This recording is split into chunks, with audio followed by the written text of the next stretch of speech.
Okay, so now you can go live with me, meaning that I can see your face. For those of you who want to do that, those of you who don't, this is not for you, but if you send me your email or I link up with you on Facebook, I can send you an invite to, wherever. Click on the link and boom, you'll be live with your boy. And so if any of you want to go live and don't mind showing your face, we can now go live. So together. So your face will be shown on the video. If that's not a big deal to you, then we can go live and talk about stuff you guys want to talk about. Cover some topics on money. Talk about the stimulus check.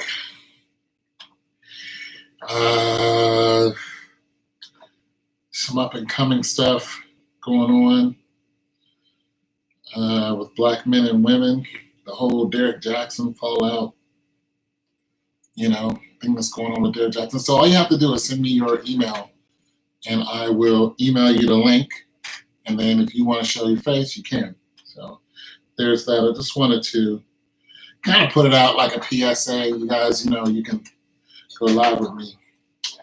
And the name of the app that I'm using, thanks to Rashida, is called SteamYard. So, yeah. Have that going on. And, we can just do that whole thing.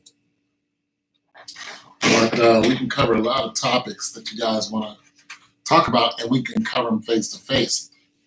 Right, so take this off. We can cover those topics face to face.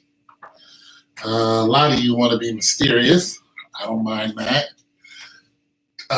But for those of you who do not want to be so mysterious, we can go ahead and do a whole live chat, talk about this right here, and what we're going to do with our stimulus check. You know what I'm saying? See if we can get 28 cents off of each one of these bad boys. That's not a bad return, but we have to figure out how to do it. 28 cents, maybe 30 cents. Depends on how the market's doing. And I can actually tell you some things about how the market's doing because this computer gives me it gives me the Dow Jones. Okay, this is what it gives me. It gives me the Dow Jones, gives me the S&P 500, which I'm interested in, the AAPL, which I don't know what that means, the BA, and the BRK-B. So these numbers, I'm going to find out what these other acronyms mean. But so I'm interested in the S&P 500, so I'm going to jump into that as soon as I get my stimulus check. It's so I don't want to see my account, drop down $1,400 and on something I'm not really sure about. So I would rather take money that I did not earn and go ahead and throw at that, some of that. Take a couple $100, throw it at the S&P, see what happens. Throw a couple $100 at the, saying Dow Jones, maybe put $100 into a CD, that type of thing, just to see what it does and get my feet wet. And, then take the whole grand and just keep that and don't do anything with that and just take $400 and throw it into a couple things and then say, okay, I see what this is doing, what that's doing. See if I want to buy some stocks, Apple stocks is like 123, so I'm not going there with the Apple stocks. But something cheaper, something that's in like the $60 and less range, 60, 68, 70, somewhere around there and less. I'm really looking for something that's 50 and less. You know what I'm saying? So I can, get 4 stocks, blah, blah, blah. Pinterest stock used to be down that far, and now it came up. So just different companies I want to start looking at. I want to get into looking at some different countries, international stock I'm really interested in. So I'm just waiting until I get my stimulus check. I have not received it yet, and when I do, then I will go ahead and tell you guys what I'm going to do with it. Because like I said, it's money that I did not earn. So I'm not as worried about that as I am with money that I've earned. I am very, very particular about money that I've earned. I'm very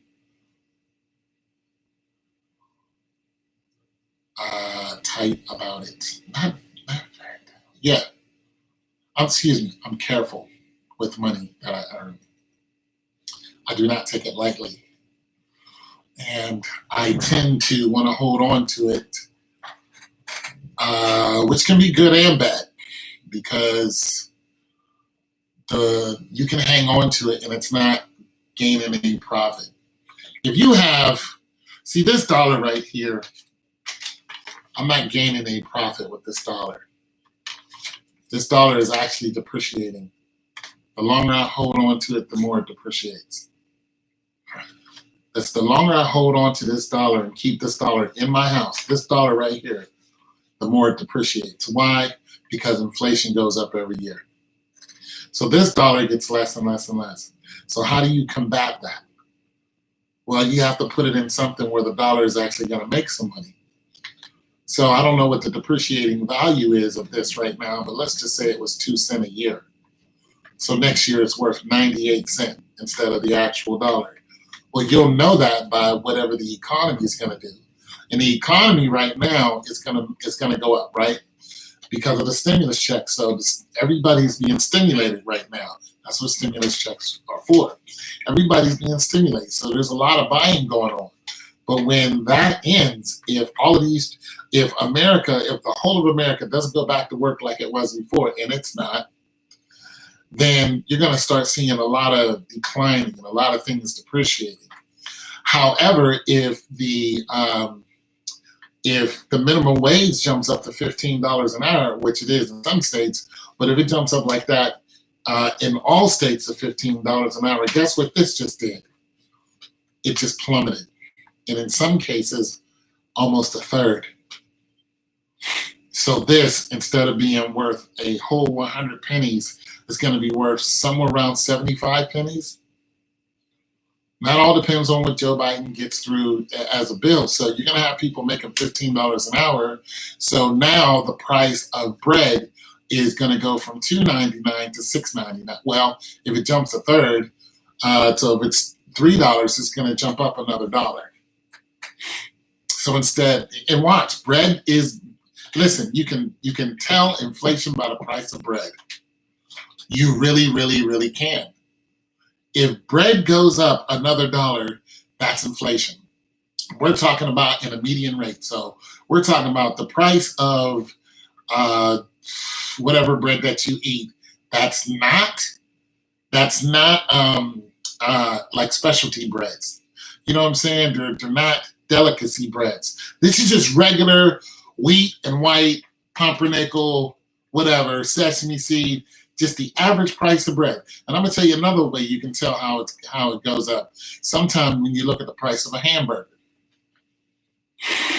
because large companies watch every dime and every penny that they spend. So you can get something that's on sale for a 2-for-1, McDonald's 2-for-1 sale. That's just so they can boost their sales. That's just so they can get revenue coming in. But when you look at them on a regular, the price of that sandwich on a regular basis, look, okay, I used to work in marketing and promotions. So they would hire me to go somewhere and they would put a shirt on like this, or like the one I had on, this shirt right here. That's how I got this shirt. I got it from promoting, I think, Nissan. So it is Nissan. So I got it promoting Nissan. Nonetheless, they give you a shirt. You guys know the deal.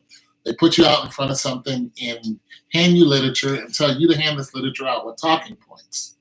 That's just to boost the sale of whatever it is, whether it be cars, trains, planes, automobiles, whatever it is, cereal. so on and so forth. So they're trying to boost the sales. Now, at one time, I got called to do a promotion where I was scrubbing bubbles for toilets, right? So they had me and a team of people out here, and they said, listen, this is guerrilla marketing. We want you to go to the hottest areas in your city and hand out all of these coupons. So I was a manager. I had 6 people working with me, and I was like, okay, this is where we're going to go. We hit downtown. So we hit downtown, boom. We got rid of all the coupons. What did that do? It stimulated people to go and buy scrubbing bubbles because they now had a coupon that gave a certain amount off. So we educated them, told them what this coupon's going to do, told them where to go use the coupon. So after that promo was over, those people called me back and said, you did such a good job. We want you to go into Kentucky and do the same thing. They paid me $900 a week to do that. They wanted to stimulate their sales, right? Okay, so just imagine that. Just take that one scenario, and they know that their sales were stimulated because they can see the numbers going up by how much product is going out, right? So just imagine that all over the USA. So $15 an hour is what they're paying people out of minimum wage. This is what people hope to happen. Who's working at McDonald's and so on and so forth. So what is that going to do? Now, people have to pay people, $15 an hour now. So what is that going to do to rent? What's that going to do to the price of a hamburger, a cheeseburger, the price of cheese, the price of ham? It's all going to go up because they have to cover the cost of the employees. And in some cases, what they're doing is getting rid of employees in certain companies, and they're hiring machines. I always like to use myself as an example because I've been through a lot of different stuff. One of the things is I worked for Honda, and my dad worked for Goodyear. So we both had the experience of working in factories. Now, when my dad was working in Goodyear, he did the way he explained it to me. There was a machine that did something, it spit out some tires, he moved the tires from here to there, then he would sit down and wait for the machine to kick out more tires. In other words, it's almost fully automated. He worked there for 36 years, and then they told him, look, you got to go. Right? Then he started driving the bus. Now he's not doing any of that. But nonetheless, he was actually doing that, and he had a paper route at 4 o'clock in the morning. So he worked his tail off. He worked a lot. All right. Now they have systems that are set up in Honda where I worked as a quality control inspector through a temporary service, and they still have 2 lines of cars that are going. Each line spits out 496 cars per shift, okay? And now, sometimes they'll still run a second shift, sometimes they'll run a third shift, but usually they run 2 shifts, and sometimes they have to shut it down. It depends on the production of the car and the sales of the cars. All the cars that they make are already sold. I mean, those are very smart people. But nonetheless, when a car when I'm trying to get this together and spit this out. When we make a Honda Civic, not a Honda Civic, a Honda Accord. When we make the Honda Accord, what comes, the beginning production of making a Honda Accord is a truck that comes in the back door with a huge ball of metal. It's sheet metal. And it has to be lifted off of the semi by a crane. They take that and then they start dividing it up, and a machine does that. So they take it, start cutting it up. This is a machine that does it. Starts cutting it up. That machine slips that metal onto the places where it needs to go to make the body of the car. So the door, the hood, the undercarriage, anything and machines do it. So you'll see these machines. It looks just like something out of a movie. You'll see these in machines where the metal goes in, and you'll just see sparks in his hand to come up like this. And the next piece will go, and the same thing. And if they start making Acuras in one line, what they do is take the arms. There's usually 4 of them that works on a part. They'll take the arms, or they'll take the whole machine, and the whole thing is sitting on tracks, like railroad tracks. And they'll slide it out. They'll change the head, boom, boom, boom, slide the heads in, boom, slide the whole thing back in the machine and get them making Acura parts.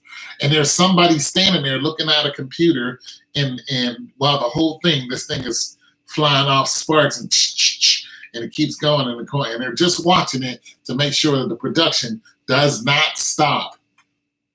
That's their main thing. Doesn't stop unless it's break time or unless it's a change of shift. But they're making sure that that thing runs as smooth as the baby's bottom. So I'm saying all that to say,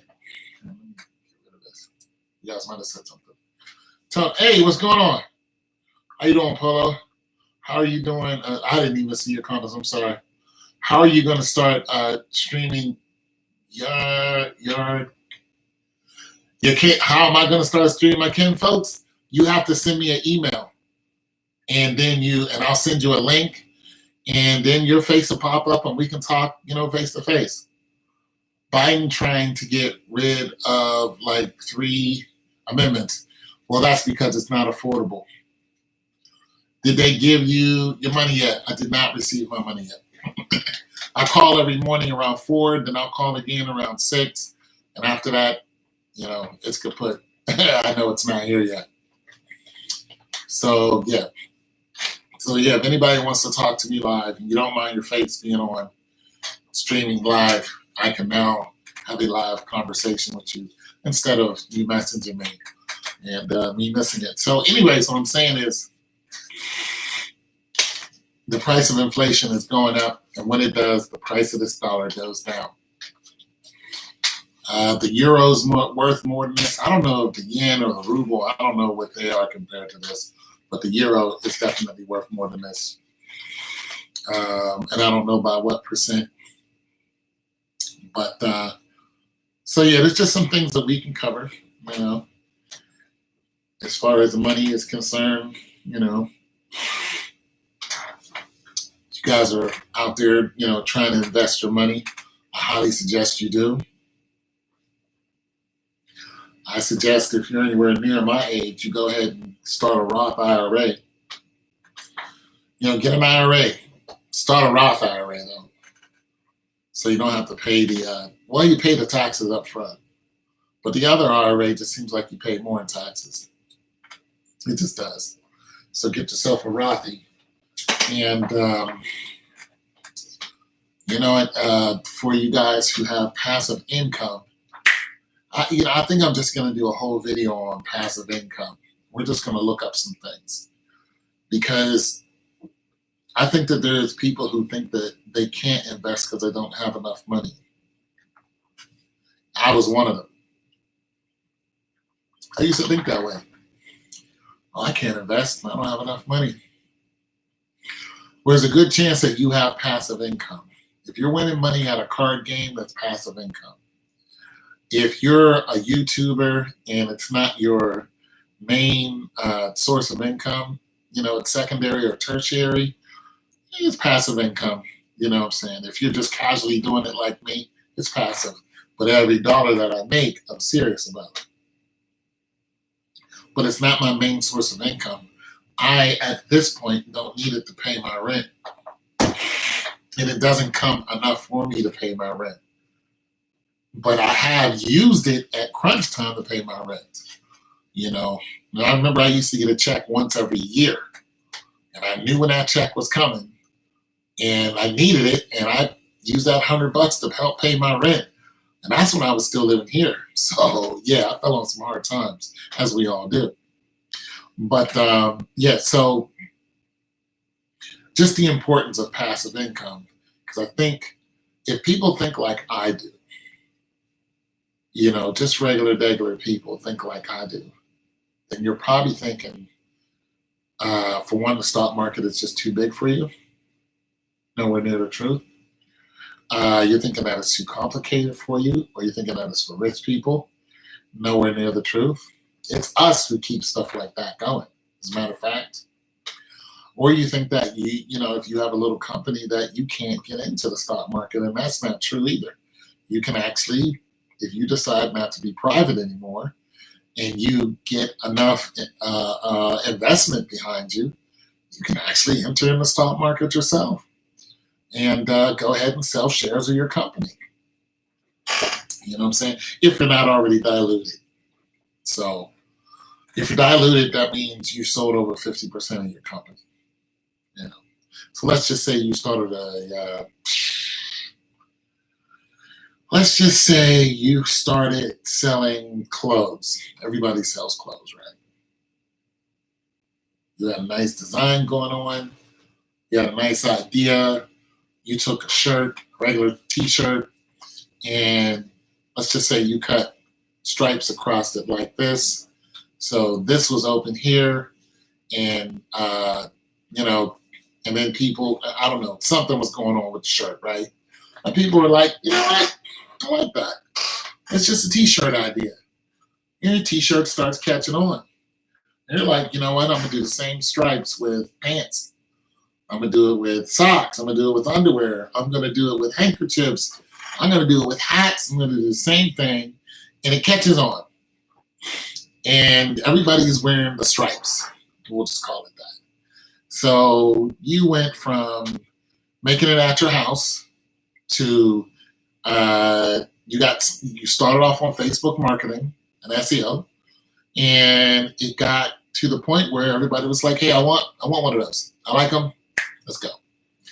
So you're like, "All right, I'll get you one." Next thing you know, what's the number one way to disseminate information?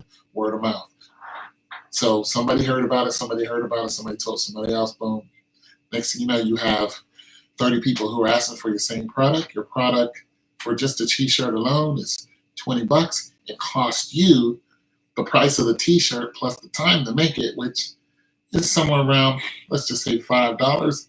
So you're making a $15 overhead, free and clear, until you get into a tax bracket, which starts at about 22%. So let's just say you're not even at the tax bracket yet because only 30 people want it. So you're not a big company. Those 30 people tell 30 people and so on and so forth. Next thing you know, you have an order of 500 and you cannot fill them all. What do? You call up somebody who has a commercial printing press, somebody who can fill your order for you, and you tell that person what you're doing, yada, yada, yada. That person may look at it and go, it's going to cost you, for me to print this out, it's going to cost you $1 a shirt. We'll just say, we'll say $2 a shirt. So now your $15 that you're making overhead, now it shrank down to $13. We'll just say that. It's going to cost you $2 a shirt, and that's expensive, okay? Because if you're making 500 shirts, all right, you get the point. It's going to cost you $1,000 to make a shirt. It's going to cost you $1,000 per order. So that's ridiculous. But nonetheless, this is what they're going to charge you. They know who you are. They've seen your stuff. And they're like, yeah, we'll do it. $2 a shirt. Once you start doing the math, you're just like, bro, that's $1,000 for 500 shirts. And they're like, absolutely. Or we can buy some of your company. We think this is going to be big. Right now, you're only at 500. But my daughters like you, and their friends have been talking about you. And anytime little girls like something, it's a wrap. Okay, little girls can rule the market easily. Any high schooler, no, middle school, if a middle schooler likes it, oh, it's on. It's on. Grade school to middle school, it's on. It's going to fly out the door. It may be quick, too. It may be a company that only lasts about a year. So basically, you're at $13. You pay this man so on and so forth. And he says, or I can buy some of your company, or you can go ahead and pre-order another 1,000, and it'll only cost you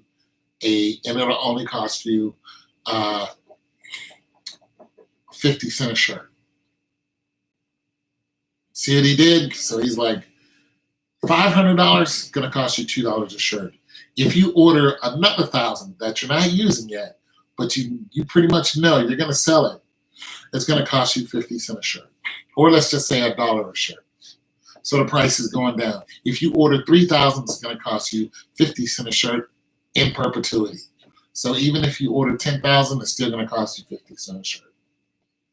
But for that deal, I want to buy some of your company. So they say, I want to buy 20% of your company. This is basically saying that your company is worth $200,000 on every calendar year. That's what they're saying. I want to buy 20% of this company. He's saying your company is $200,000. Right now, you pretty much ordered 500 shirts. You know that's going to sell. It's $13. That's what's going to go in your pocket. As soon as you sell those 500 shirts, your company has now jumped into a tax bracket. So now you got to take 23% or 22% out of what you just sold. I don't know what 22% of $13 is, but you got to drop 22% on there. And if you go ahead and take the deal all the way up to 3,000, now you have to, of course, calculate that in, and you have to look at how much of your company you just sold. So then the question becomes, will you make $200,000 that year? But once you put all the numbers in and do all the math, you might. How many shirts do you have to sell to get 200,000? What a big mistake is when people say, instead of order 3,000 at 50, I'll order 6,000. I think I'll do it. That's a mistake because now you're sitting on inventory. Not only that, you started in your house. Now you need to have a warehouse. You need to have somewhere to store it. Because they have orders coming in from other people. They're not going to store it for you. So now you have to have somewhere to store it, which is going to cost you so much a month to store it. So you go get a storage unit. It's going to cost you $150 a month for a storage unit. That's a climate controlled storage unit. No bugs, no nothing, because you're dealing with what? Clothing. No rats or anything. Or you'll have damaged product and you won't get that back. So I'm just saying, say that you did all of those things, but you did hit the 3,000 mark. And when you hit the 3,000 mark, you also hired someone else to help you. You had to hire somebody else for the finances. You had to hire, people with vehicles in order to get. There's just a whole lot of logistics that start going into a company, and then you realize that your company might, go big quick. So because now you got the tennis shoes, and then blah blah blah, the price of tennis shoes, so on and so forth. So you say, okay, I'm going to go ahead and get into the stock market. So you make your company public instead of private. Your company goes public.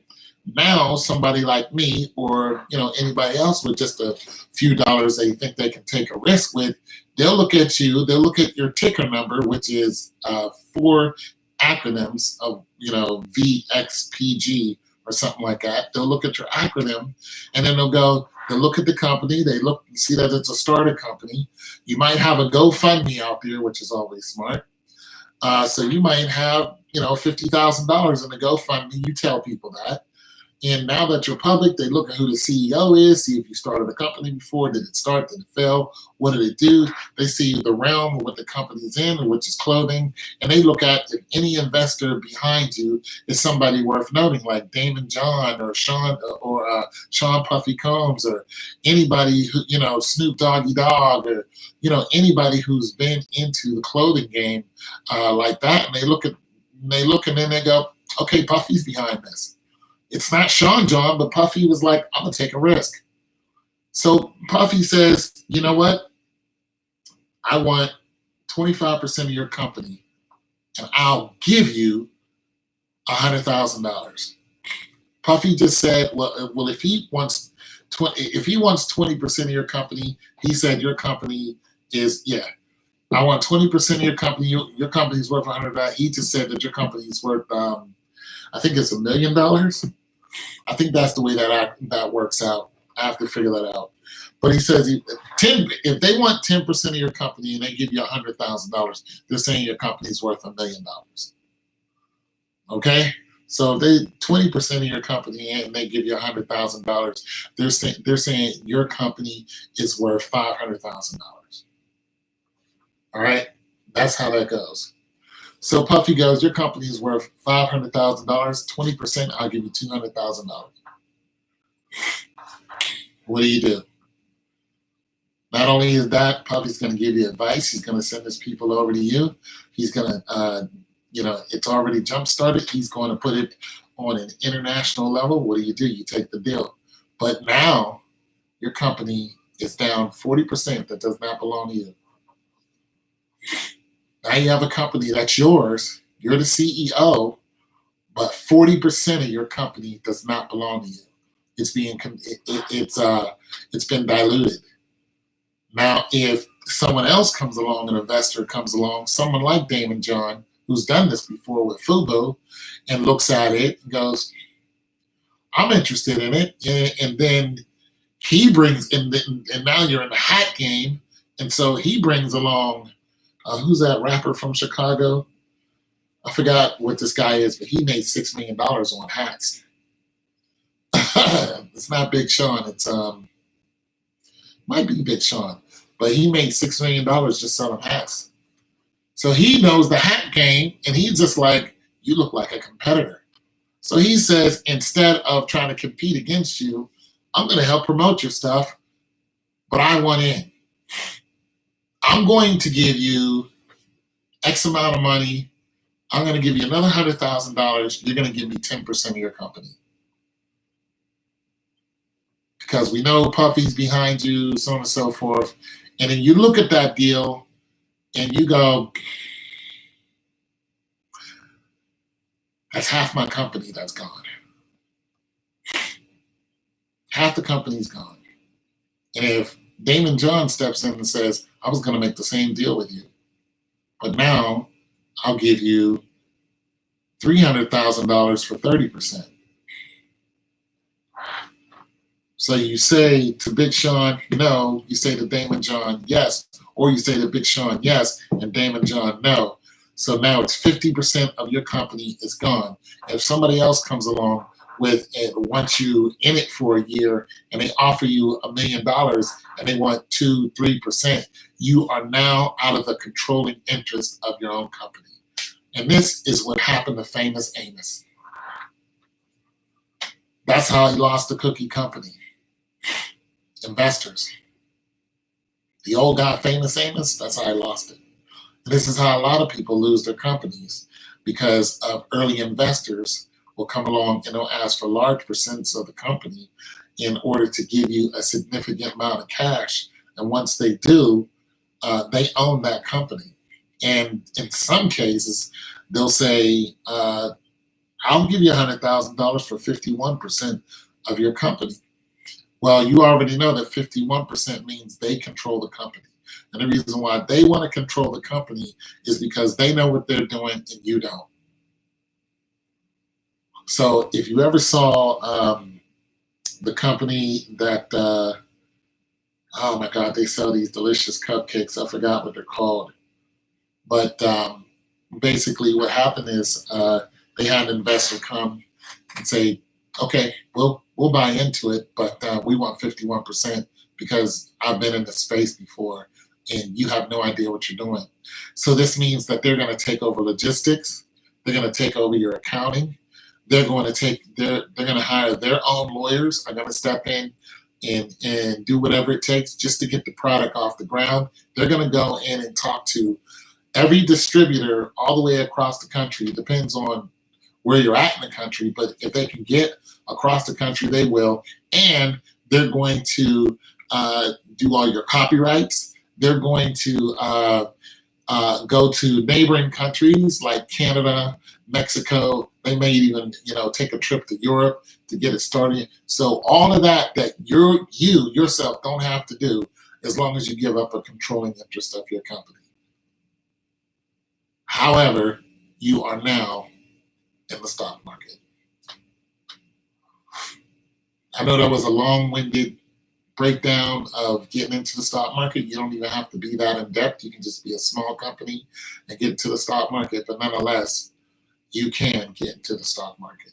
You yourself as a small company. It's just when you get there, remember you're in it with the big guys. You know what I'm saying? And the idea is to get investors, and that's just the hard part. Anyways, so like I was saying, you guys can actually talk to me live now. If you want to talk to me face to face, you don't mind being on YouTube, we can go ahead and do that. I just send you a link, and boom, if you guys want to chat it up about a particular subject, we can cover that face to face instead of you typing. So there's that. Just want to make sure you guys knew that that was available to you.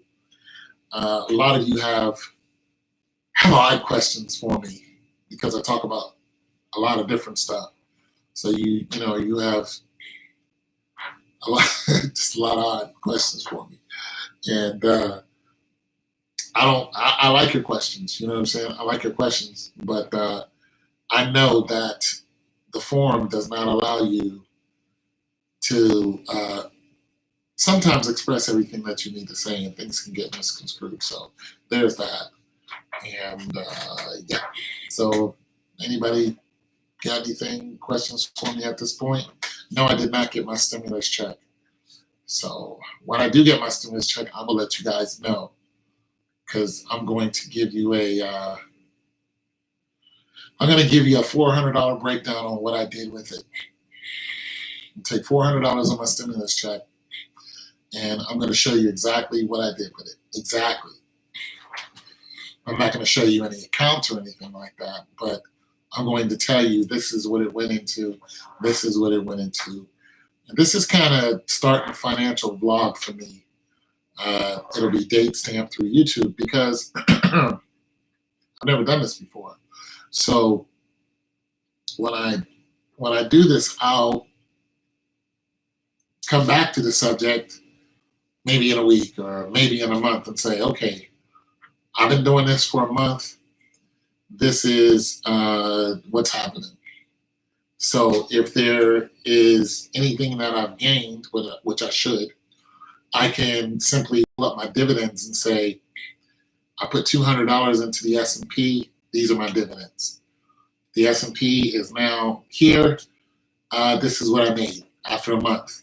And, do the same thing pretty much every month just to give you guys some encouragement to kind of jump in, do the same thing.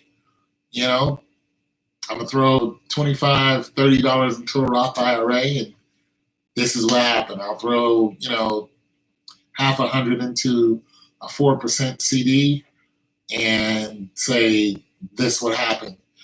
And, if you guys think this is something you want to get into, if you haven't already, some of you guys are way past where I'm at, but this is for the neophyte, the novice, who is, got cold feet like I do, but that your money sitting in the bank is doing absolutely nothing. It's doing absolutely nothing. I mean, 0.01% is laughable. It really is when you have people who are taking more of a risk and making at least 10%. And at least 4% on CDs, and then up to 4 to 7% on CDs, and then 10% on the S&P, which stands for Standard and Poor. And outside of the S&P, they're doing anywhere from 10% all the way up to 30%, depends on what happens. So why not you? You know what I mean? Why not you? Why not you do it? Take $50 and throw it into the S&P if you're afraid. Say, I just want to see what this $50 does. And this is the reason why I wanted to talk about passive income. And I'm going to do a whole video on that. But I think that a lot of people, I think that most people has a source of passive income that they do not need to pay bills. And if you are one of those people who has passive income, then you need to, because what you're doing with that money is either you're going out and you're spending it right away because you don't need it, which is not the best idea. And this is what the Black community does. They take that money, they go out and spend it, and it goes into another community immediately. It doesn't even take a day for the majority of that money to stay in our hands. And then it doesn't circulate within our own community because we don't have businesses set up like a lot of other people do. Our grocery stores are, the grocery stores where I lived, there was only one, and it was a corner store. And it was not a grocery store, okay? But you still go in there and buy bread and milk, but it was so small, it was ran by two people. You know what I mean? So most people have a source of passive income. Take that passive income and apply it to something where it's not sitting there and you're not spending it. And it's working for you. And another thing, it's not immediately accessible to you. So you're saving it, but it's going somewhere and it's bringing back more soldiers for your army. That's the whole idea. And it's not that hard. It seems to be a lot of garble when I talk to a guy at my bank. It took me 3 phone calls just to get to somebody who can give me some information on, other than on CDs, And so it just seems more complicated than what it is. And now you have apps that are right there at your fingertips that you can download and just, hook right into your bank account and then just go at it. And right now you're on the stock market. I haven't done that because I need to learn more about them. But nonetheless, I did download 2 of them. I downloaded Acorn and Webull. So now Webull, as soon as I went on to it, it pulled up the Dow Jones, the S&P, and other things. So it pretty much gave me stocks right away. So this is Webull, and boom, this is what it gives you right away. I haven't even started an account yet. This is what it gives you. See the Dow at the top? Gives you this information right away. All right? So it just seems complicated, but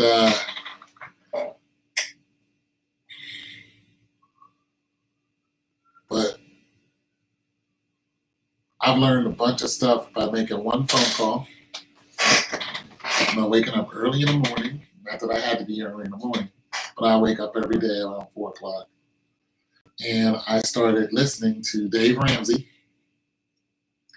I started listening to other people talk about stocks and what they are.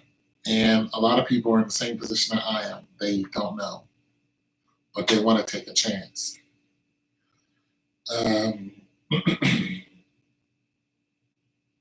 And if you're like me, you don't have a lot of money, but you still have your rainy day money.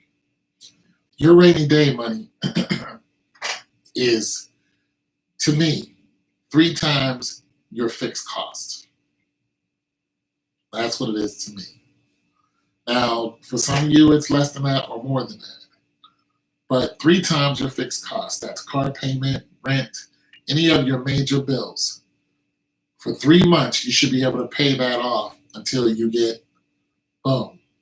You should have money coming in after 3 months. Sometimes that's hard. Okay, I'm not saying that's easy. I'm saying if everything goes boom right now, falls down, can you survive off of what you have for 3 months? If it all stops right now, something happened where you can't go out and make that money. Do you have 3 months rent, 3 months car lease or car payment, 3 months mortgage or whatever that is. For all your major bills, I'm not talking about soccer practice. I'm not talking about the internet. I'm talking about all your major bills. Do you have at least 3 months worth? Some people are like, I got that easy. Other people like, absolutely not.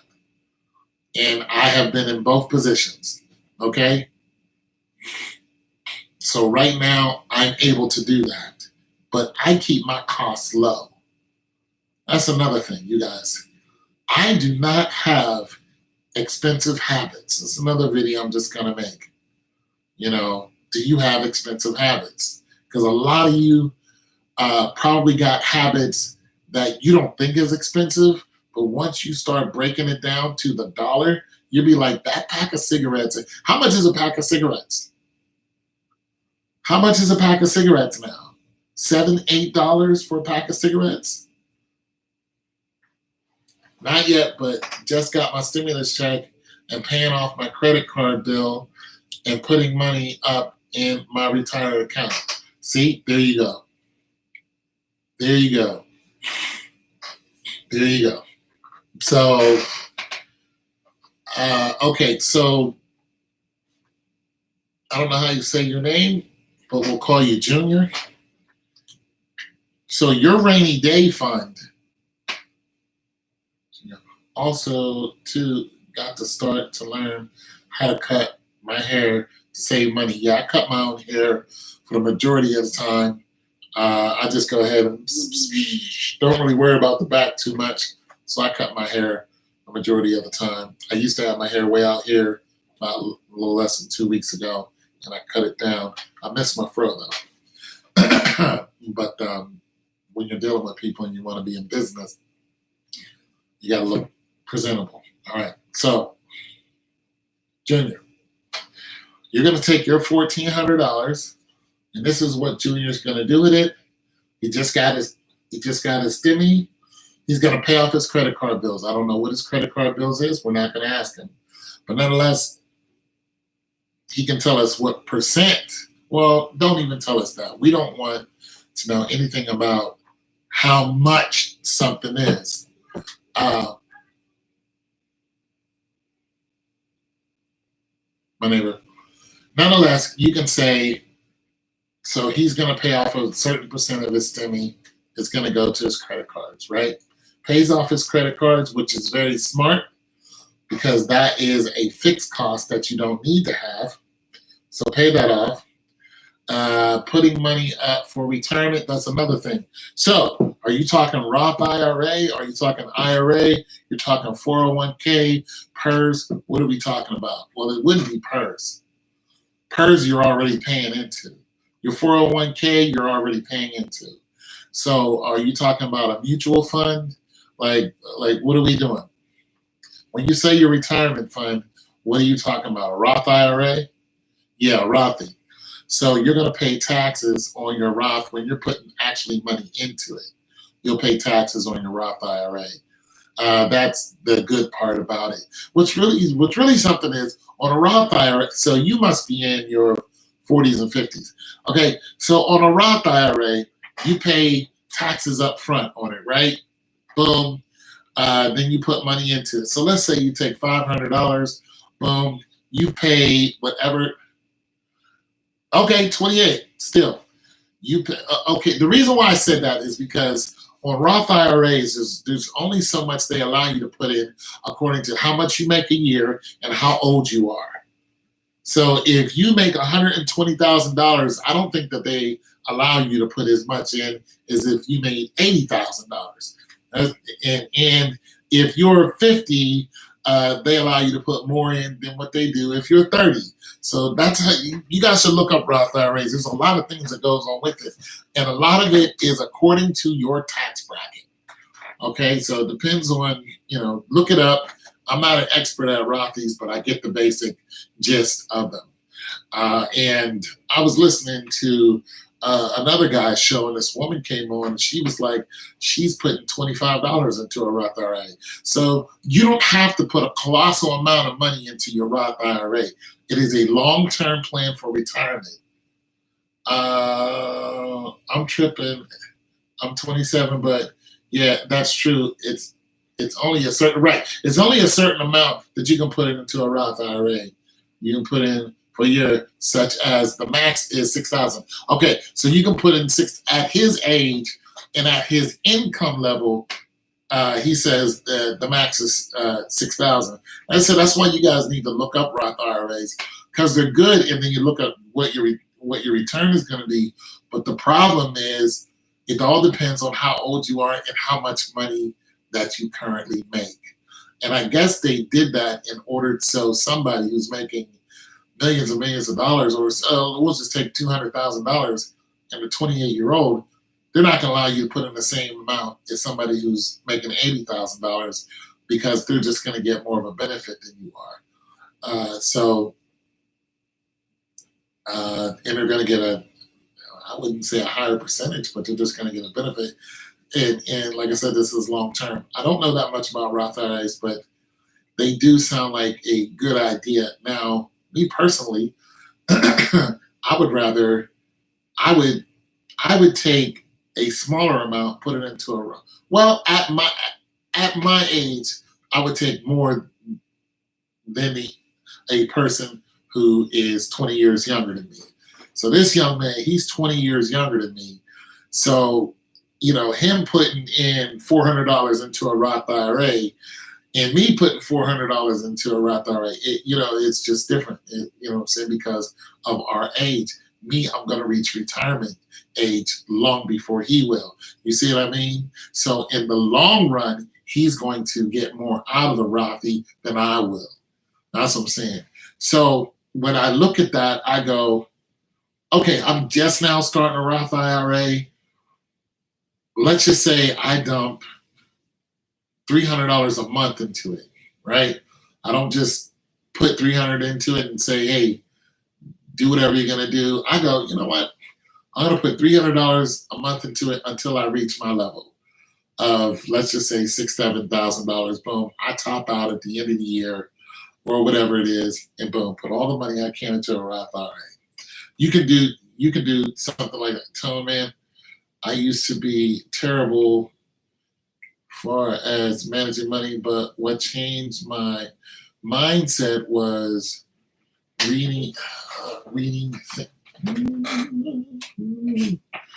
I need some glasses, y'all. Yes, I do. Hold on a second.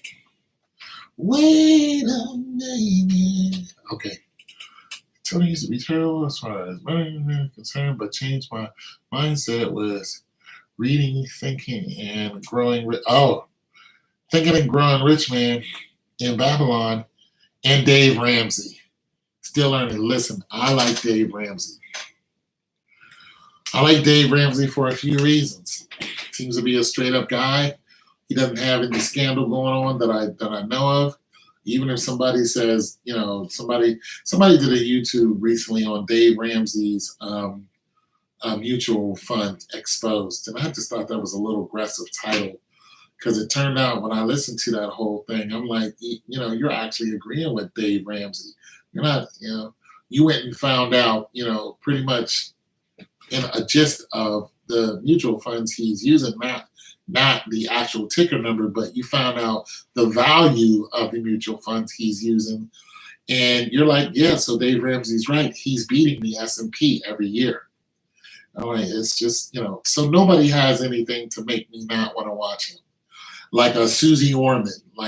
Susie Orman came out. I had a friend of mine who was really, really, really into money. And this is when I was flat broke. He was really, really into money. I wasn't. And he was really into Susie Orman. Now it turns out that, Susie Orman isn't looking so good because of that card that she tried to promote. And a bunch of things that she was saying about the card, which, in the money marketing field, it just was not true. So she's just not somebody I will follow. Dave Ramsey is somebody I wouldn't necessarily follow, but I would say I would encourage people, if you're new into the money marketing game, just like I am, give Dave a listen. It wouldn't hurt to be a subscriber because of, and this is one of the biggest reason why the people who call in with their examples of what's going on in their life. You have people who have little money, you have people who have less than zero, and you have one lady called in and she had like $5 million. She was doing like $5 million a year. I mean, this is crazy. So the scope of financial information that is disseminated on his show can reach pretty much anyone. If you have no money, if you lost all your money, if you're just now interested in money, listen, there are people who have a good amount of income, but they're not interested in money. Now, how do you do that? Simply, you go to work every day and you come home, you pay your bills, and you let your money sit into a savings account. That's it. You figure, hey, I got a 401k or I got a PERS. I'm good. I don't need anything else. Those people aren't really interested in how money works as long as they're not hungry and homeless. However, there are people who are very much interested in what money actually is. It is a living, breathing entity. It is a whole working, moving project. It is not something that sits still and or is meant to sit still. That's not what money is. Money moves, and it's supposed to. And you're supposed to move with it in order to take the full advantage of it. Even those people who go to work, come home, and sit down and don't do anything with their money, they're still moving in money some kind of way, or else they wouldn't be getting up and going to work or having a PERS or a 401k. They're just leaving all of the money marketing to someone else. You got a 401k, which most people do if they're working for some kind of company. They got a 401k. They got that letter saying what the 401k is doing. They got that information, and they could easily call and say, hey, what's my 401k? They don't care. They're just like, I got a 401k. You're going to match me dollar for dollar. Boom. I know that I'm going to have a savings once I get out of here. However, sometimes things fall apart. You lose your job. That happened to me. And you don't have any more income, and now you need your PERS or your 401k. I worked for the state for 3 months. I needed my 401. I needed my PERS. I didn't even know I had one until somebody said, hey, you got a PERS. I made like 10, 12 bucks an hour. I had $500 in my PERS, little less than that, for 3 months. So listen, it's very important that you know what your PERS is doing and what your 401k is doing. So like I said, money moves, and this we all know. Money also makes money. The field that I'm in now, yesterday I got a phone call from a guy I don't know, but I've done business with him at one point or another. I do business with a lot of people. He calls me up, he says, I need somebody to go and pick up a washer and dryer from a guy who no longer needs it. And he says, that guy is willing to pay a certain amount of money. I said, nope, I'm not going to do it for that amount of money. I negotiated and said, this is the amount.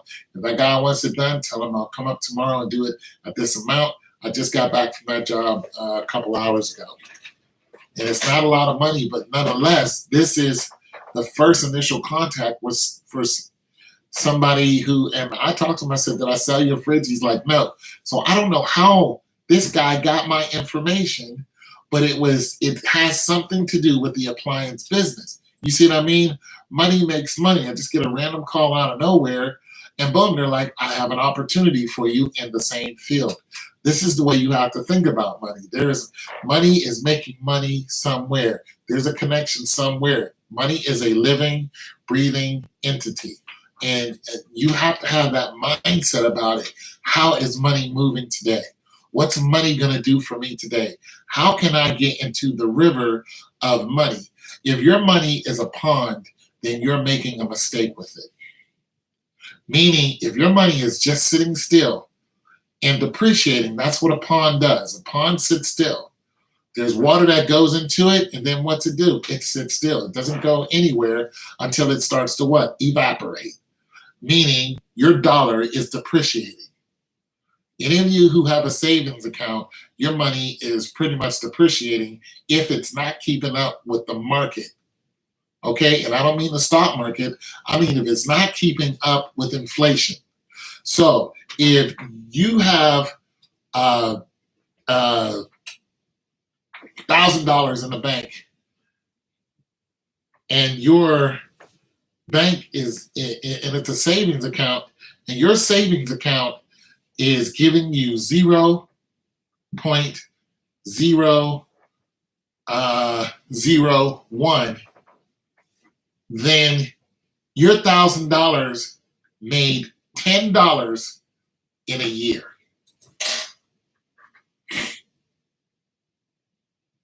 Now, if you look at that same calendar year and you look at the value of the dollar and you say, did any of my expenses go up within that year? Did the economy go up in that year? Not only that, you look at the last, say you had that same $1,000 in there for the last 4 or 5 years. Now you can actually take each year and figure out what was the percentage your savings account was making on each year. And if it went down or up, now you have 5 numbers, which means you can get a average. So you can look at the average percent that your money has made on $1,000. And then you can go, okay, on average, I made $8, $7, or $11, $12. Whatever it is, but let's just say we'll keep it at 10. So on average, your savings account on $1,000, you made $10 each year. It's on average because it's 0.001. I mean, so when you look at the last 5 years, did the economy go up? Did your expenses go up? So that's the way you have to look at it. And if the economy went up, then that means your dollar value went down. And then you can take that dollar value and plug in the 10%, and you can see how far your dollar went down. In other words, a savings account at this point is a pond. It's not a river. It's not moving. It is a pond. It's depreciating in value. Every day, your dollar becomes less and less if it sits into a bank account that has 0.001 interest. So you have to look at it like that. Do I want to still do this? And in some cases, you'll go, yeah, because I need a rainy day fund. I need a rainy day fund that's easily accessible to me. So the bank is easily accessible to you. A CD is easily accessible to you. However, if you need the money that you tied up into a CD for a year and you take that money out earlier, what's going to happen? You're going to get financially punished. And if you're looking for a higher percent, because the CD rate right now is 0.01%, which means every $1,000 you're going to make $100. But that's after a year. So if you want a higher rate, you have to put it in for at least 47 months, according to my bank. So you want 4%, you're going to have to put that same $1,000 in and keep it in there for almost 4 years just to get 4%. In other words, just to get $400, 4 years. Well, it's $100 each year, and then the second year it's $100 plus 4%, so $140. So yeah, I think that's right. 100, and then every year it's 40. So first year 100, second year 140. Yeah. Second year 140, after your 300, what is it? 380, 420, boom. So that's how that goes. So you see what I mean? You have to put your money in a place where money is flowing and money is making money. And this is why savings accounts are good in one way, and in another way, not so good. If you have a rainy day fund, and you want to keep it in a savings account, there's nothing wrong with that. But if you have more than a rainy day fund and you're not doing anything with it, then you should be. It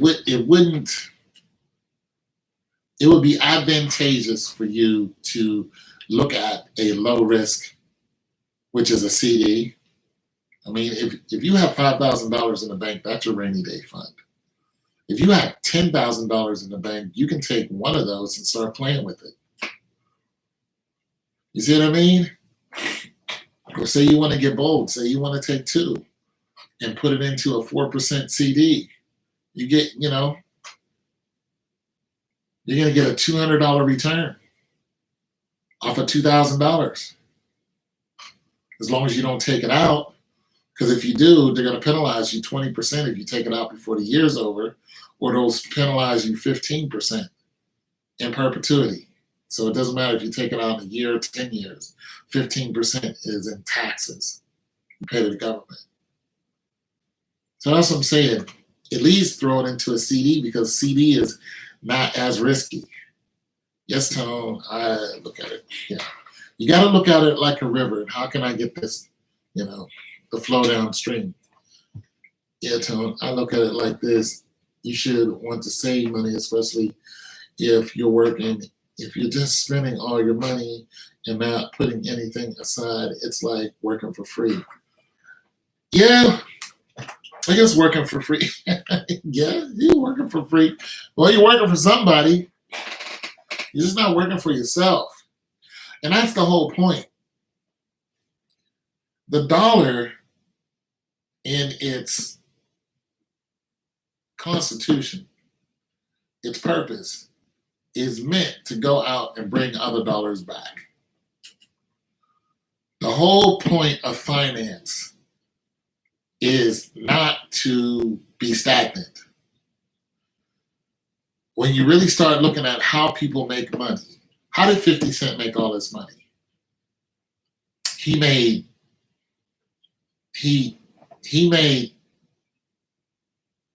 $5,000 off of his first deal. His record deal with Jam Master Jay. $5,000 off of it. The majority of that was gone because of the people who were involved in that. All right, excuse me, he made $50,000 and he got $5,000 to himself. The rest of it was eaten up somewhere along the line. So he went right back to the streets and did what he knew, because $5,000 in New York is nothing. So he went right back to what he was doing, right? When Slim Shady and Dr. Dre introduced herself to him, he got offered $1 million. Okay? So when he got whatever was left from there, he went number one for one. He jumped to number one. So his royalties start coming in, and boom, boom, instantly he became, he's a millionaire. He started making more money doing shows, so on and so forth. And then he was like, he did the same thing that we're talking about. He's like, well, wait a minute, I'm into the flip game. He used to stand on a corner and flip, right? So he was like, what's the biggest flip game in the world? The stock market. So he immediately took some savings and started buying up companies that, he felt comfortable with. He watched, he would go into a store and he was like, okay, this looks good and this looks good. I'm interested in this. And he bought vitamin water. And then Coca-Cola came and bought it for like some billions of dollars. And he was already well invested in vitamin water. So He became filthy rich just off of investing in vitamin water. He also, before it was taken over and liquidated, I think it actually got liquidated. I could be wrong on that. No, I think it did. I think Coca-Cola came and liquidated it. If that's the correct word, they bought it out because it was public. So but while vitamin water was on the market and he became an investor of it, he went and he was also promoting for it. So he was all in. He wasn't just a passive shareholder. He was an aggressive shareholder. He had stock in the company and he put himself into the company. You see what I mean? So I'm saying that is a rags to riches story that involves the stock market, and there's no reason why we couldn't do the same thing, especially if we have an income, and especially if you have a passive income. There's just no reason why we couldn't get into something, and it depends on how much money you want to put in it or how much heart you want to put in it. There's no reason why you can't get into something like that and go, I'm all in. You see a budding company, some tech company came out, you know, you're looking at their ticket number, you look at, okay, they're just now starting, you look at their GoFundMe. Listen, the reason why I keep mentioning GoFundMe is because GoFundMe is a good way to start watching what companies are actually getting seeded. You guys know what that means. If you don't, I'll explain it to you. So say I come out again with a t-shirt company, right? I'm looking for investors. No, I'm not going to use t-shirt company. Say I come out with a tech company. I know how to make a renewable energy source out of electricity. I have an idea where, I could make an electronic pulse out of some gadget that I've made. And it costs nothing for this energy source to actually be made, as far as you don't need an engine or gas or water. But this, whatever I have, once it goes, it creates an energy source. And it's compact and it can actually be scaled. Just like, say, what Tony Stark did.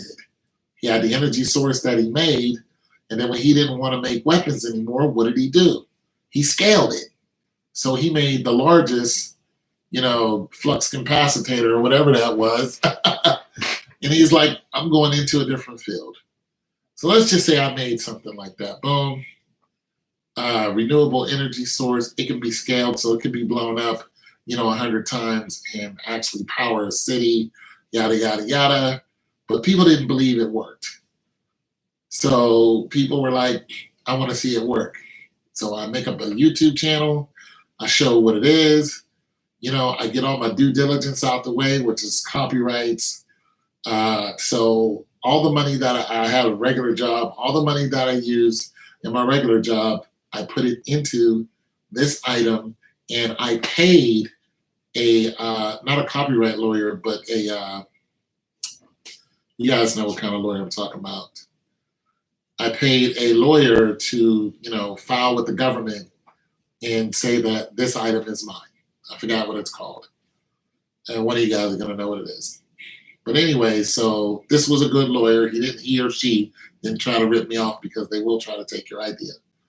And boom, so I paid them $100,000.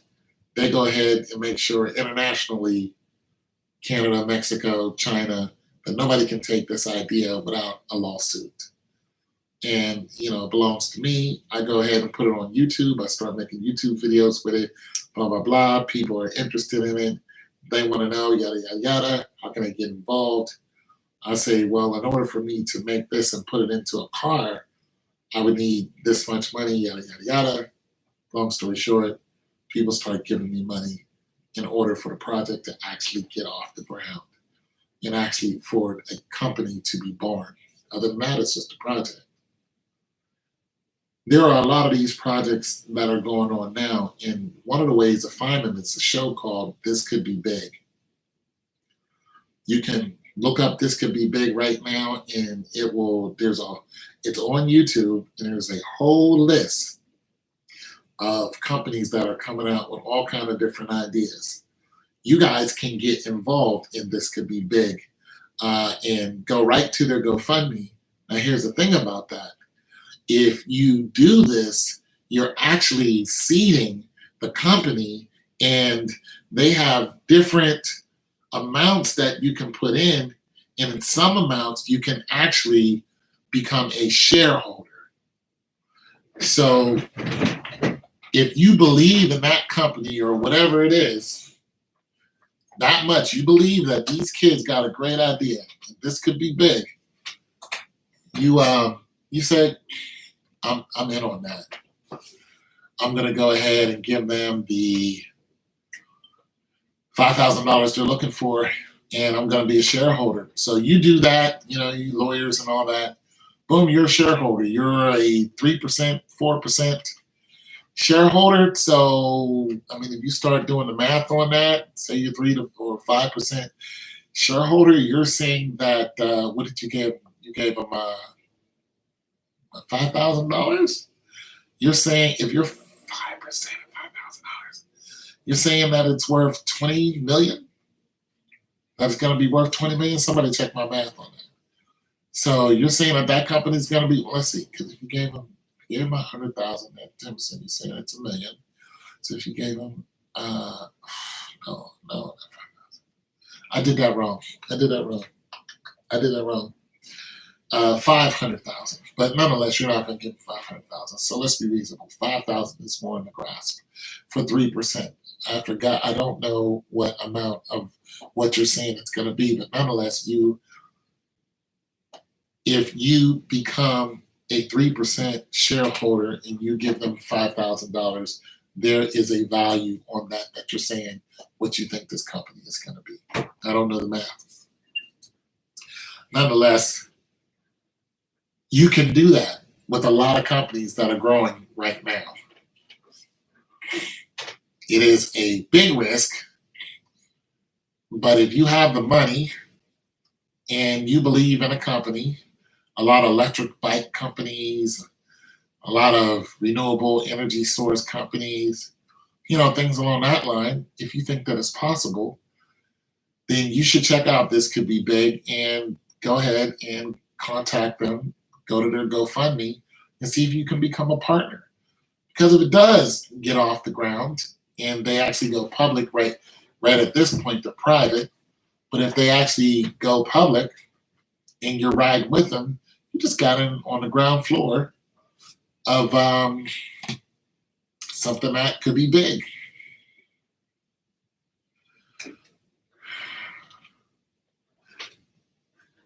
You can also do the same thing with movies and all that other stuff. You can get on the ground floor of some projects, especially if it's an indie film.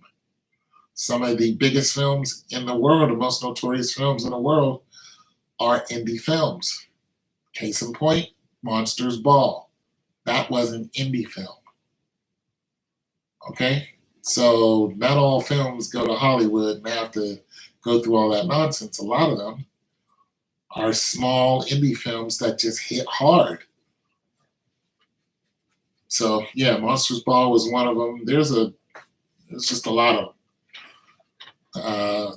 one of the recent ones is Cuties, but that one got kind of a real bad rap to it. So you could have invested in Cuties and then boom, you got a bad rap. That's actually smart. I like that. I like that way. But stocks are all right, but they just too slow for me. Yeah, but your approach, I'll do. Well, it's not my approach. It's an idea. Because if you lose money, you can't come back to me. I'm not talking to you directly. I'm just saying in general. This is why I don't tell people what to do. I tell them what they can do. Yeah. So, yeah, if you look up, this could be big. See, listen, I didn't start doing this stuff yesterday. I've been sitting at home, twiddling, figuring out how to make money, staying to myself. Yeah, I'm not trying to get that. I'm not down with that. So, but I watch a lot of programs. I was watching Shark Tank I was eating up Shark Tank, listening to it, just watching and watching and watching, seeing what happened to these companies. I actually contacted some people from those companies. One of them was the Shono lady who she had a towel. Damon John and them invested in her, and she said, "Don't forget it's a TV show." That's what she said to me. So some of their on there is hype, some isn't hype, but the numbers are real. You know what I'm saying? The numbers are real, and the people are real. You know what I'm saying? So I have been doing this for years. This is why I have so much information, because I've been looking and sitting in the cut, watching, even when I had no money to invest, like nothing. Like was looking around my house for pennies. I was still watching these shows, getting that stuff into my system, getting this thoughts of money into my system. And then when I started making money, well, I'm not making a whole bunch of money, but I'm saying when I came out of my slump, I was like, I had the stuff still in the back burner of my head, and GoFundMe's and stuff like that, and, just watching and looking around at these programs that they had, because there's all this information on how you can basically come up. You can go from absolutely flat broke to, go and sell, go and start cutting grass, or, you know what I'm saying? Grab an old lawnmower and hit the street, shoveling snow and stuff like that. People were going to come and they're going to be like, "Hey, can you shovel my snow?" My dad used to cut down trees. You know how he started? He cut down his tree. He cut down a tree in his yard, and his neighbor saw it. And they were like, "Yo, saw you do that. Can you cut down my tree?" He's like, "Yeah." That neighbor went and told another neighbor, "Hey, this guy came to cut down my tree. Cut down your tree too." It's like, word, I need somebody to cut down my tree. Boom. Next thing you know, he had his own business going. You know what I'm saying? That was it. I sold somebody a refrigerator. They're just like, "Yeah, this guy sold me a refrigerator." Next thing you know, people are calling me and asking me about refrigerators. You know what I'm saying? I'm just saying, you guys, if you get in the way of money, you'll start making it. If you stay out of the way of money, you're not going to make it. You're just not. And I'm not a financial guru. I'm just somebody who went through a lot of hard times. And now I'm in a position where I can start looking outside of the daily grind and saying, what else can I do? Like, what else is there? And then I can refer back to Shark Tank and say, well, I can use some of that knowledge and apply it. You know what I'm saying? I could use some knowledge. Listen, I watch American Greed. I play my video game and listen to American Greed. I used to listen to Snap, but there was no financial benefit in it. But American Greed astounds me. I'm fascinated by how greedy the actual people are who was in the Ponzi scheme, how more greedy they are than the person who actually ran the Ponzi scheme, and how gullible they are. But, things happen. Sometimes, not everybody is, on their P's and Q's all the time, and people trust other people easily. And they're just like, yeah, I trust you. Hey, here's money. I trust you.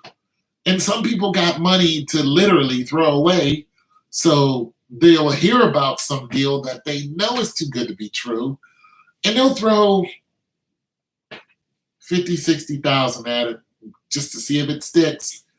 And when it doesn't, they don't complain about it. They're just like, it was a shot in the dark. But when a Ponzi scheme works and they're getting, they're getting 15% every month, they're getting a check 15% of what they gave. So they're going, you know what? It was a Ponzi scheme. I had a funny feeling something went right because 15% every month, that's kind of high. That's a little high. FCC, they would have something to say about that. But, I gave a guy $100,000. He paid me until he got caught. That was 10 years ago. I gave him $100,000. So when you start looking at the long and the short run of it, there were people who actually benefited from the Ponzi scheme. You see what I mean? Not everybody was going, I lost everything. Yeah, you lost everything if you never pulled out your principal. But if you kind of knew something was going on and you were just like, Bernie Madoff, I'm going to go ahead and throw $1 million at him real quick. And you threw $1 million at him when he was, 10 years ago? You tell me you ain't make your money back? You threw $1 million at him and you did not throw any more at him. You didn't take the principal and let it roll over. You didn't take the dividend and roll it over into the principal. You got paid. So the dividend came to your savings account or went to some other kind of money marketing, and you were just as a matter of fact, you were living off of those dividends. That's what people do. The objective of the stock market is to live off of the dividends. So you were living off of it and you were saving it because you were just like, that percentage is high. So I'm going to save some of it. And you saved like 70% of whatever the dividend was and lived off. Oh my God, you made out red-handed. You lived rent-free for 10 years. And then when you got caught, you're just like, oh well. See, when I watch American Greed, I always look at why a person invested in something. A lot of times, it's the guy who knew their family and would straight up lie to them. And these people are not financially savvy. Hell, I'm not financially savvy, not like that. I don't got a degree in that. My degree is in something else. But I'm saying anybody can get duped at one point or another. But a lot of times I look at, why did you get duped? Why didn't you see that coming? Why did you just believe that? And then you find out that the real greedy person wasn't the person who was ripping people off. It was the people who thought that they could get a better deal than what the market is offering. This is something, they thought they can get such a huge return, 25%. And then there's other people who actually took their money and put it in some type of marketing account, and then some bigwig came and bought the account and used up all their money. Those people I feel sorry for. I feel really sorry for them, especially if it's not member FDIC. Okay, so your savings account, if it's $10,000 and over, it's member FDIC, meaning it's insured. So if you call your bank and, okay, I put it to you like this. Some years ago, I was banking at Key Bank, and I did not have I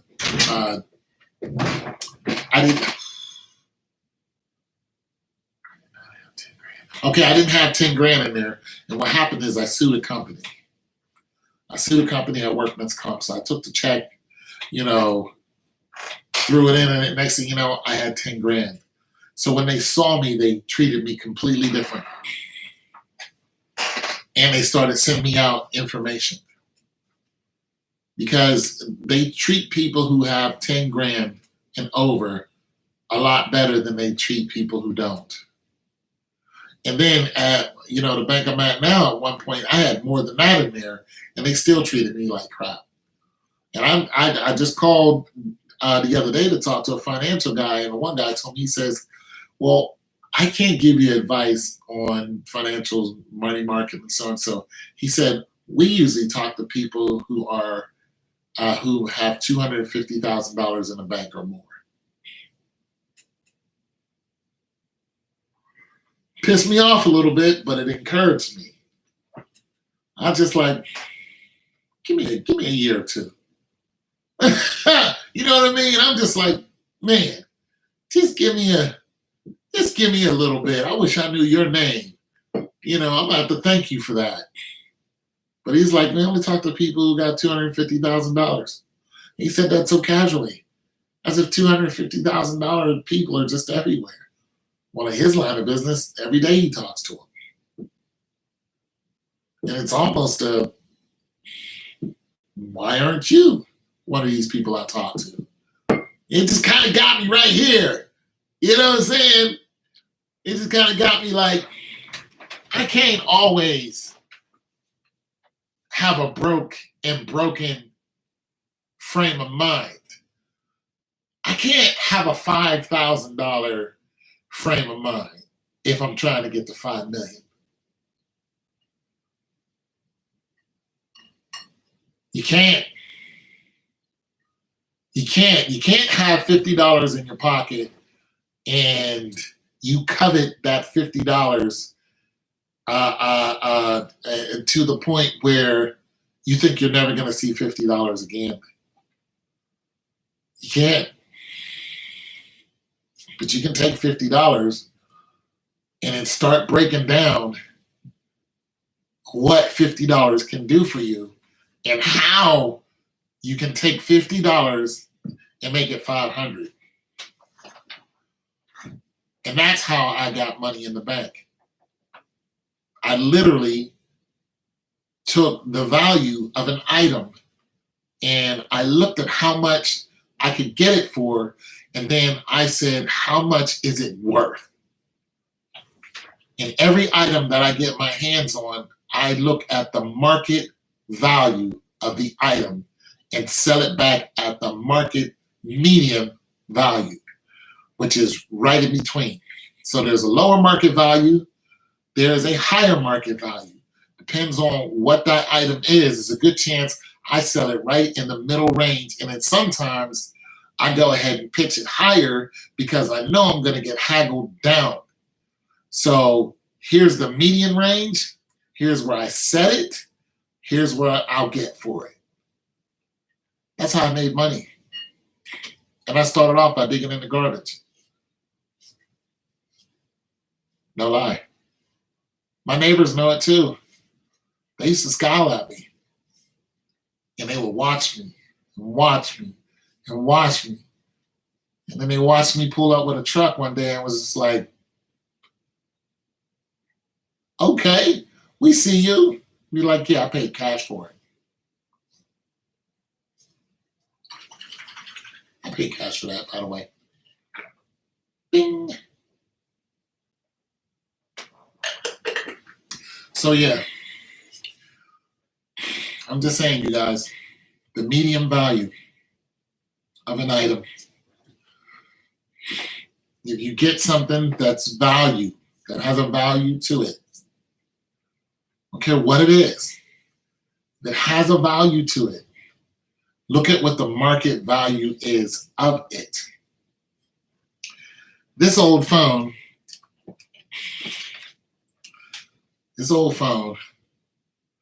has a market value, even if it does not work. This old phone right here has a market value to it. The resale value of this phone, this type of phone, what company made this phone, has a medium, an upper, and a lower value to it. The lowest amount you can get for it, go down to those machines that are in Walmart or in, boom, give it to a machine, they'll spit out $2. You got $2. The higher amount for it, you find a dealer who's taking the parts out of it. And they might say, we'll give you $15 for it. That might be the highest value you could get for this, $15. Right? You go on Facebook Marketplace or OfferUp or one of those, and people they're buying these for 10, 15 bucks, whatever.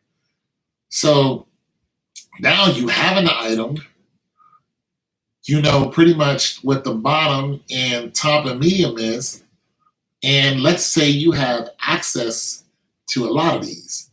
You know where people are throwing these away in high numbers. They're just throwing them in the garbage, just throwing them away. You're just like, each one of those phones is worth $15.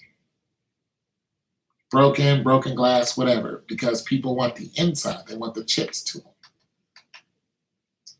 So you gather them up in bags, and now you got 300 of them. And you start selling them on the market. You put it at a medium price. The highest is 15. The lowest is 2. You say 10 bucks each. Somebody is going to come buy them in bulk. And they might say, I'll buy 30 of them from you if you give them to me for $8. They're going to take them, fix them up, and they're going to sell each of them for $50. But nonetheless, you made your money. That's how I made money.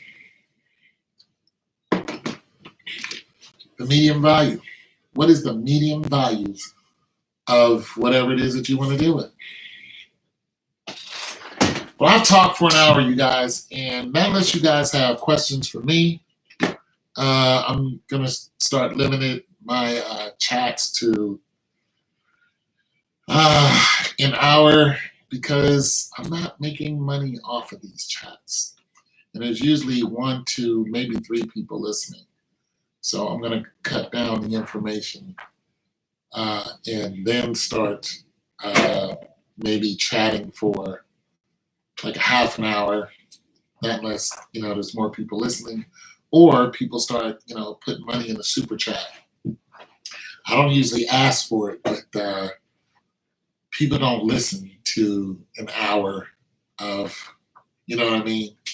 So, yeah. Anyways, your boy Tone 202. God loves you, so do I. Peace.